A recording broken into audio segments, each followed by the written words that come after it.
Siya ay buntis ng 8 sanggol, ngunit ng araw na ng kaniyang panganganak, natuklasan ng mga doktor na hindi pala mga sanggol ang nasa loob ng kanyang tiyan. Part 2. Gaya ng nasabi ko noon, may isang nakakagulat na tuklas ang mga doktor sa tiyan ni Laura.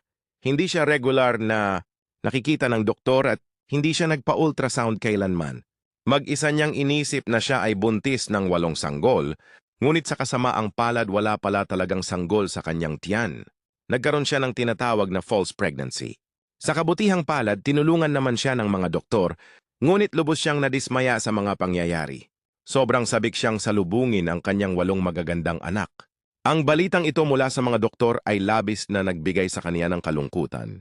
Pero sa tulong ng kanyang pamilya at mga kaibigan, unti-unti siyang nakabangon. Ngayon, mas mabuti na si Laura at tinanggap ang katotohanan ito. Kung gusto niyo ng mga ganitong kwento, pa-follow naman si Manong Kanor.